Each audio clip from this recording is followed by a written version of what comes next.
श्रीहरये नमः श्रीहरये नमः श्रीहरये नमः। हनुमद्वचनं श्रुत्वा लंका सा कामरूपिणी हनुमद्वचनं श्रुत्वा लंका सा कामरूपिणी उवाच वचनं क्रुद्धा परुषं पवनात्मजम् उवाच वचनं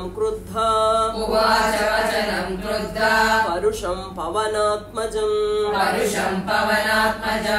हनुमद्वचनं श्रुत्वा लंका सा कामरूपिणी उवाच वचनं क्रुद्धा परुषं पवनात्मजम् अहं राक्षसराजस्य रावणस्य महात्मनः अहं राक्षसराजस्य रावणस्य महात्मनः आज्ञा प्रतीक्षा दुर्धर्ष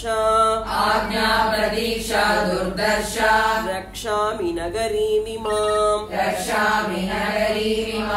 आज्ञा प्रतीक्षा दुर्धर्ष रक्षामि नगरीमिमाम् अहं राक्षसराजस्य रावणस्य महात्मनः आज्ञा प्रतीक्षा दुर्धर्ष रक्षामि नगरीमिमाम् न शक्या माम् अवज्ञाय प्रवेष्टुं नगरी त्वया न शक्या माम् अवज्ञाय प्रवेष्टुं नगरी त्वया अद्य प्राणैः परित्यक्तः स्वप्स्यसे निहतो मया अद्य प्राणैः परित्यक्तः स्वप्स्यसे निहतो मया न शक्या माम् अवज्ञाय प्रवेष्टुं नगरी त्वया अद्य प्राणैः परित्यक्तः स्वप्स्यसे निहतो मया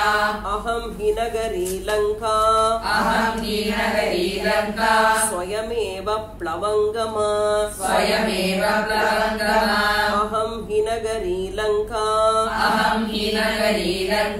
स्वयमेव प्लवङ्गमा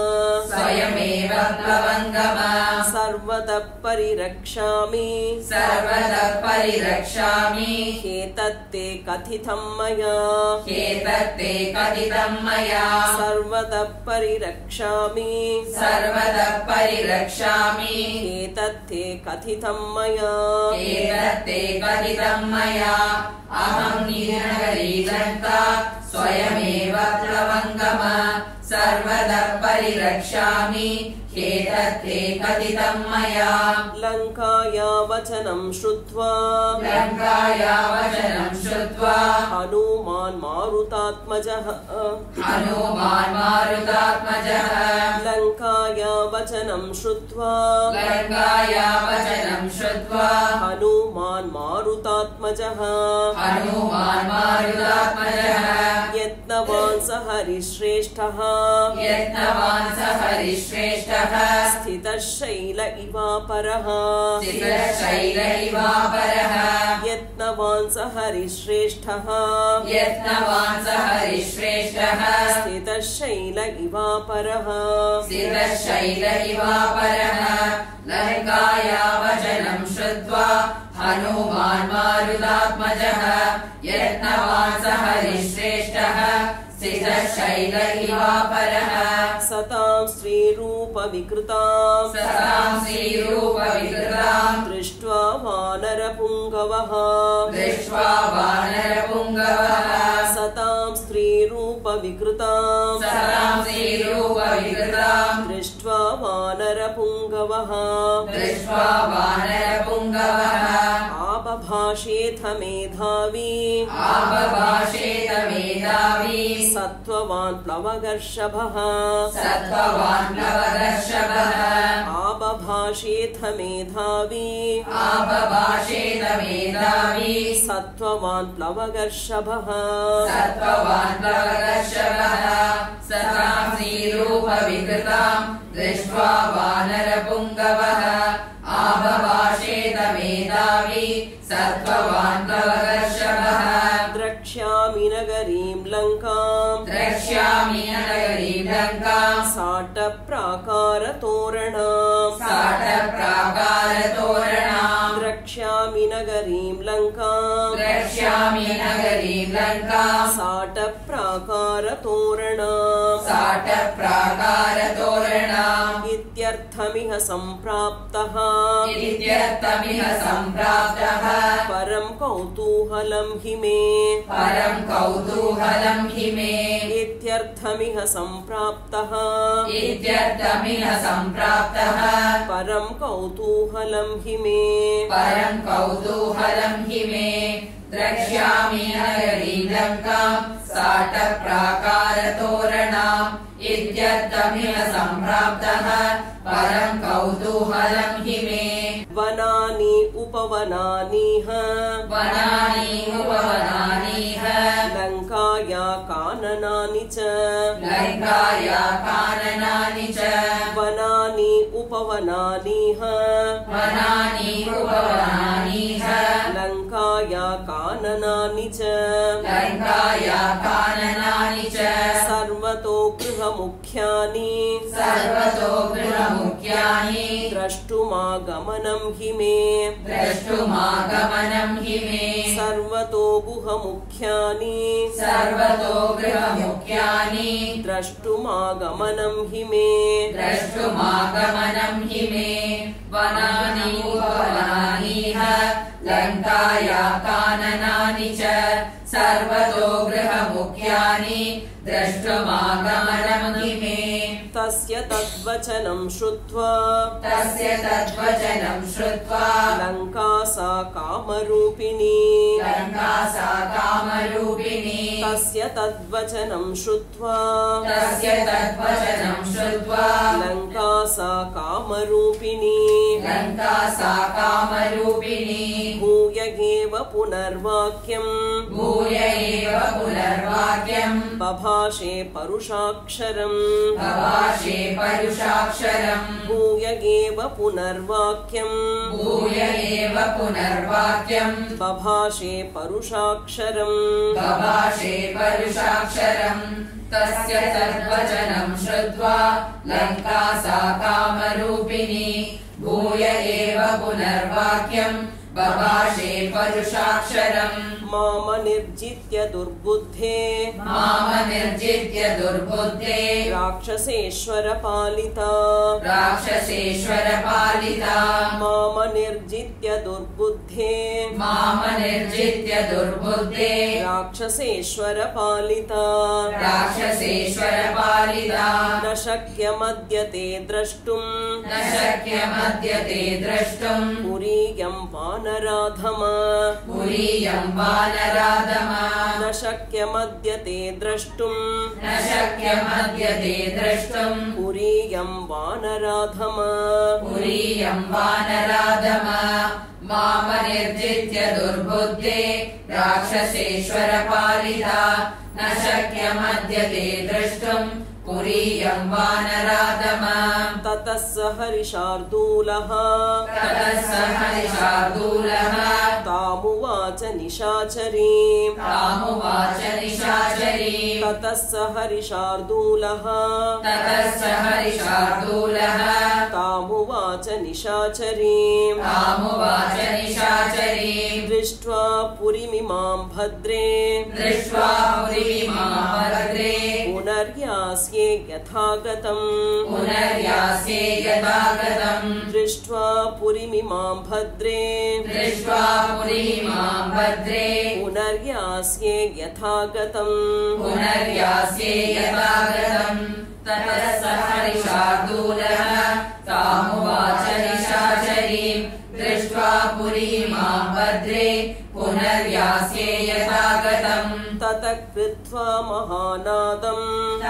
कृत्वा महानादम् सा वै लङ्का भयावहम् सा वै लङ्का भयावहम् ततः कृत्वा महानादम् कृत्वा महानादम् सा वै लङ्का भयावहम् सा वै लङ्का भयावहम् तलेन वानरश्रेष्ठम् तलेन वानरश्रेष्ठम् ताडयामास वेगिता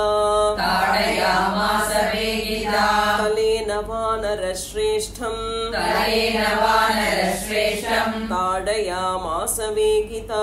ताडयामास वेगिता ततः कृत्वा महानादम् सा वै लङ्का भयावहम् तलेन वानरश्रेष्ठम् ताडयामास वेगिता ततः स कपिशार्दूलः ततः स कपिशार्दूलः लङ्कया ताडितो भृशम् लङ्कया ताडितो वृषम् ततः स कपिशार्दूलः ततः स कपिशार्दूलः लङ्कया ताडितो भृशम् लङ्कया ताडितो वृषम् ननादसु महानादम् ननादसु महानादम् वीर्यवान् पवनात्मजः वीर्यवान् पवनात्मजः ननादसु महानादम् ननादसु महानादम् वीर्यवान् पवनात्मजः वीर्यवान् पवनात्मजः ततः स कपिशार्दूलः लङ्कया ताडितो वृषम् ननादसु महानादम् वीर्यवान् पवनात्मजः ततः संवर्तयामास ततः संवर्तयामास वामहस्तस्य सोऽङ्गुलीः वामहस्तस्य सोऽङ्गुलीः ततः संवर्तयामास ततः संवर्तयामास वामहस्तस्य सोऽङ्गुलीः वामहस्तस्य सोऽङ्गुलीः मुष्टिनाभिजघानैना मुष्टिनाभिजघानैना हनूमान् क्रोधमूर्छितः हनूमान् क्रोधमूर्छितः मुष्टिनाभिजघानैना मुष्टिनाभिजघानैना हनूमान् क्रोधमूर्छितः हनूमान् क्रोधमूर्छितः ततः संवर्तयामास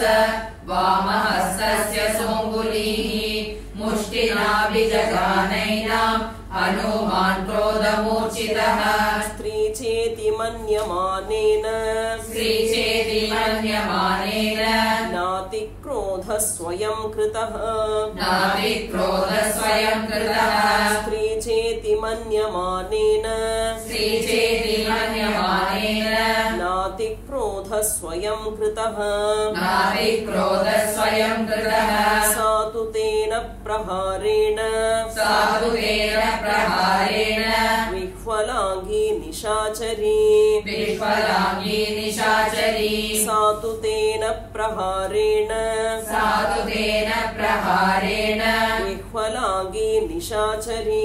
विह्वलाङ्गी निशाचरी स्त्रीचेति मन्यमानेन नातिक्रोधः स्वयं कृतः सा तु तेन प्रहारेण विह्वलाङ्गी निशाचरी पपात सहसा भूमौ पपात सहसा भूमौ विकृताननदर्शन विकृताननदर्शन पपात सहसा भूमौ पपात सहसा भूमौ विकृताननदर्शन विकृताननदर्शन ततस्तु हनुमान् प्राज्ञः ततस्तु हनुमान् प्राज्ञः तां दृष्ट्वा विनिपातिताम् तां दृष्ट्वा विनिपातिताम् ततस्तु हनुमान् प्राज्ञः ततस्तु हनुमान् प्राज्ञः तां दृष्ट्वा विनिपातिताम् तां दृष्ट्वा विनिपातिताम् पपात सहसा भूमौ विकृताननदर्शन ततस्तु हनुमान् प्राज्ञः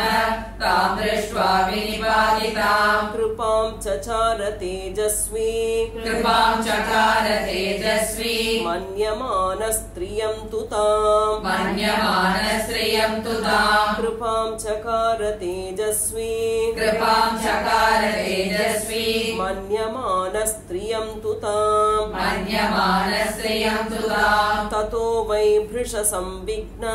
ततो वै वृषसंविघ्ना लङ्का सा गद्गदाक्षरम् लङ्का सा गद्गदाक्षरम् ततो वै वृषसंनिघ्ना ततो वै वृषसंविघ्ना लङ्का सा गद्गदाक्षरम् लङ्का सा गद्गदाक्षरम् कृपां चकार तेजस्वी मन्यमानश्रियं तु ताम् ततो वै वृषसंविघ्ना लङ्का सा गद्गदाक्षरम् उवाच गर्वितं वाक्यम् उवाचा गर्वितं वाक्यम् हनुमन्तं प्लवङ्गमम् हनुमन्तं प्लवङ्गमम् उवाच गर्वितं वाक्यम् उवाचा गर्वितं वाक्यम् हनुमन्तं प्लवङ्गमम् हनुमन्तं प्लवङ्गमम् प्रसीद सुमहाबाहो प्रसीद सुमहाबाहो त्रायस्व हरिसत्तम त्रायस्व हरिसत्तम प्रसीद सुमहाबाहो प्रसीद सुमहाबाहो त्रायस्व हरिसत्तम त्रायस्व हरिसत्तम उवाचा गर्वितं वाक्यम् हनुमन्तं प्लवङ्गमम् प्रसीद सुमहाबाहो त्रायस्व हरिसत्तम समये सौम्य तिष्ठन्ति समये सौम्य तिष्ठन्ति सत्त्ववन्तो महाबलाः सत्त्ववन्तो महाबलाः समये सौम्य तिष्ठन्ति समये सौम्य तिष्ठन्ति सत्त्ववन्तो महाबलाः सत्त्ववन्तो महाबलाः अहं तु नगरी लङ्का अहं तु नगरी लङ्का स्वयमेव प्लवङ्गम स्वयमेव प्लवङ्गम अहं तु नगरी लङ्का अहं तु नगरी लङ्का स्वयमेव प्लवङ्गम स्वयमेव प्लवङ्गम समये सौम्य तिष्ठन्ति सत्त्ववन्तो महाबलाः अहं तु नगरी लङ्का स्वयमेव प्लवङ्गम निर्जिताहं त्वया वीर निर्जिताहं त्वया वीर विक्रमेण महाबल विक्रमेण महाबल निर्जिताहं त्वया वीर निर्जिताहं त्वया वीर विक्रमेण महाबल विक्रमेण महाबल इदं च तथ्यं शृणु वै इदं च तथ्यं शृणु वै ब्रुवत्या मे हरीश्वर ब्रुवत्या मे हरीश्वर इदं च तथ्यं शृणु वै इदं च तथ्यं शृणु वै ब्रुवत्या मे हरीश्वर ब्रुवत्या मे हरीश्वर निर्जिताहं त्वया वीर विक्रमेण महाबल इदं च तथ्यं शृणु वै ब्रुवत्या मे हरीश्वर स्वयंभुवा पुरा दत्तं स्वयंभुवा पुरा दत्तं वरदानं यथा मम वरदानं यदा मम स्वयंभुवा पुरा दत्तं स्वयंभुवा पुरा दत्तं वरदानं यथा मम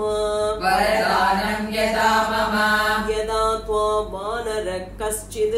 यदा त्वां वानरः कश्चिद् विक्रमाद् वशमानयेत् विक्रमात् वशमानयेत् यदा त्वां वानरः कश्चिद्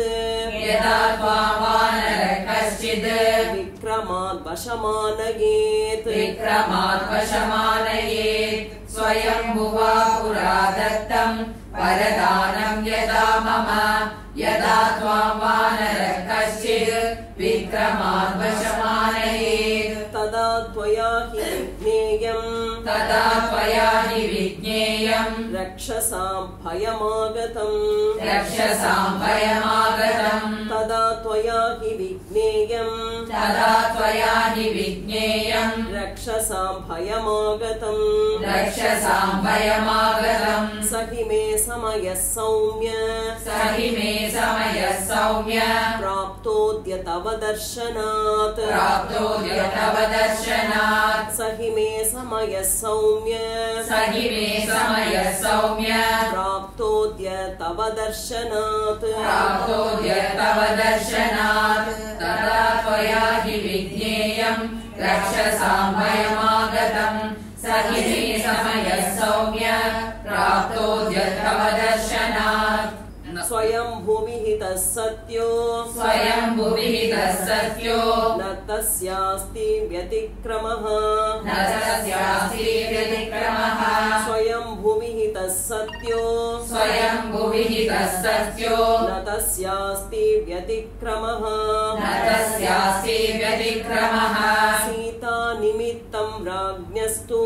सीतानिमित्तं राज्ञस्तु रावणस्य दुरात्मनः रावणस्य दुरात्मनः सीता निमित्तं राज्ञस्तु सीतानिमित्तं राज्ञस्तु रावणस्य दुरात्मनः रावणस्य दुरात्मनः स्वयंभुविहितः सत्यो न तस्यास्ति व्यतिक्रमः सीतानिमित्तं राज्ञस्तु रावणस्य दुरात्मनः रक्षसां चैव सर्वेषां विनाशः समुपस्थितः रक्षसां चैव सर्वेषां विनाशः समुपस्थितः तत्प्रविश्य हरिश्रेष्ठ पुरीं रावणपालितां तत्प्रविश्य हरिश्रेष्ठ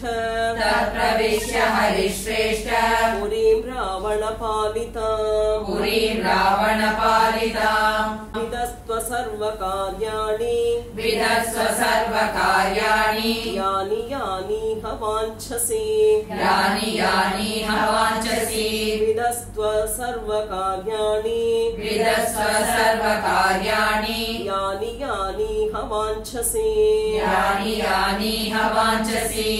रक्षसां चैव सर्वेषां विनाशः समुपस्थितः तत्प्रविश्य हरिश्रेष्ठ पुरीं रावणपालिताम् यानि यानीह वाञ्छसि प्रविश्य शापोपहतां हरीश्वर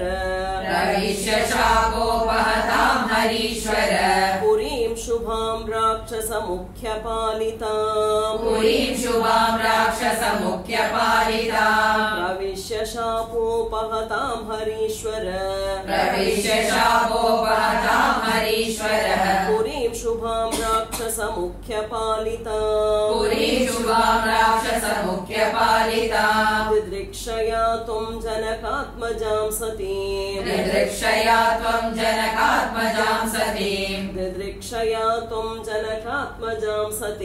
दिदृक्षया त्वं जनकात्मजां सतीं विमार्ग सर्वत्र गतो यथा सुखम्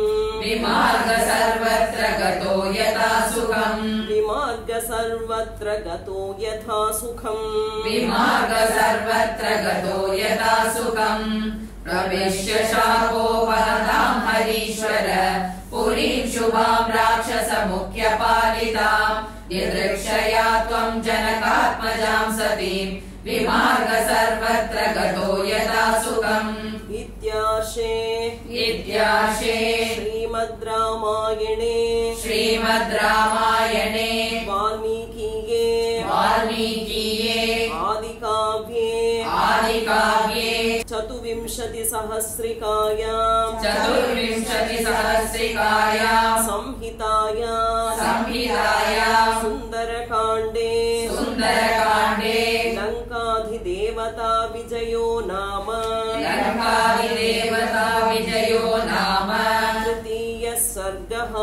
तृतीयः सर्गः श्रीहरये नमः श्रीहरये नमः